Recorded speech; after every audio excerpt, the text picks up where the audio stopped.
बहुत समय पहले उज्जैन राज्य में वीर समर नाम का एक पराक्रमी युवक रहता था। वह अपनी बहादुरी और न्यायप्रिय स्वभाव के लिए पूरे राज्य में प्रसिद्ध था। एक रात राजा ने समर को आदेश दिया कि वह जंगल में जाकर उस प्रेत बेताल को पकड़ कर लाए जो हर रात श्मशान में लटकता है और यात्रियों को भ्रमित करता है। समर बिना डरे आधी रात को श्मशान पहुंचा। वहां पीपल के पेड़ पर उल्टा लटका बेताल हंस रहा था। उसकी हंसी से वातावरण कांप उठा। समर ने तलवार निकाली और दृढ़ता से बोला, बेताल, मैं तुम्हें राजा के पास ले जाने आया हूँ। चाहे तू कितना भी छल क्यों ना कर ले, मैं पीछे नहीं हटूंगा। बेताल मुस्कुराया और बोला, ठीक है वीर, अगर तुझे मुझे ले जाना है तो मेरी शर्त माननी होगी। जब तक मैं तुझसे कहानियां और पहेलियां पूछता रहूंगा, तू मौन रहना। अगर तू उत्तर जानकर भी चुप रहा तो तेरा सिर फट जाएगा, और अगर उत्तर दिया तो मैं फिर पेड़ पर लौट जाऊंगा। समर ने सहमति में सिर हिला दिया। बेताल की पहली कहानी। बेताल ने अपनी रहस्यमयी आवाज में कहानी शुरू की। एक नगर में एक व्यापारी था। उसकी एकमात्र पुत्री लावण्य अपूर्व सुंदरी थी। कई वर उससे विवाह करना चाहते थे, पर वह केवल एक युवक विनय से प्रेम करती थी। एक दिन अचानक नगर पर शत्रु सेना ने आक्रमण किया। युद्ध में विनय वीरता से लड़ा, लेकिन गंभीर रूप से घायल हो गया। मरते समय उसने लावण्य से कहा, मैं तो चला,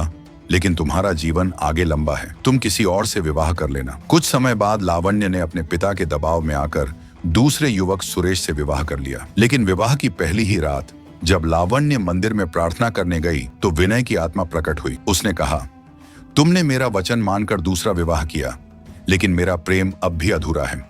बताओ लावण्य, सच्चा पति कौन है, मैं या सुरेश?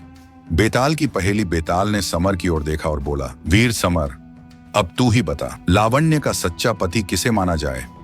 वह पहला प्रेमी विनय जिसने मरते समय उसे मुक्त किया, या दूसरा पति सुरेश जिससे उसने सामाजिक रीति से विवाह किया? बेताल हंसने लगा और बोला, अगर तू उत्तर जानकर भी चुप रहा तो तेरा सिर फट जाएगा। समर ने गहरी सांस ली और विचार करने लगा। फिर उसने शांत स्वर में कहा, पहला प्रेमी विनय भले ही लावण्य का पहला प्यार था, लेकिन उसने मरते समय खुद ही उसे दूसरे विवाह की अनुमति दी। उसने अपने प्रेम से ऊपर लावण्य के जीवन को रखा। दूसरा पति सुरेश जिसने सामाजिक रीति रिवाजों से विवाह किया, वही लावण्य का सच्चा माना जाएगा, क्योंकि प्रेम की पूर्णता तभी होती है जब वह धर्म और समाज के नियमों से भी जुड़ जाए। ये सुनकर बेताल ठहाका मारकर हंस पड़ा। हाँ हाँ हाँ हाँ, तूने सही उत्तर दिया वीर समर, लेकिन नियम तो नियम है। तूने मुंह खोला और उत्तर दिया, अब मैं फिर लौटता हूँ अपने पेड़ पर। इतना कहकर बेताल उड़कर फिर उसी पीपल के पेड़ पर जा लटका। समर ने तलवार कसकर पकड़ी और दृढ़ संकल्प लिया, चाहे तू कितनी बार भागे बेताल, मैं तुझे हर बार पकड़ कर लाऊंगा। वह फिर पेड़ पर चढ़ा और बेताल को उतारकर अपने कंधे पर डाल लिया। रास्ते में बेताल फिर मुस्कुराया और बोला, वीर तू सचमुच जिद्दी है। चलो अब अगली बार तुझे एक और कहानी सुनाऊंगा, देखते हैं तेरी बुद्धि कितनी तेज है।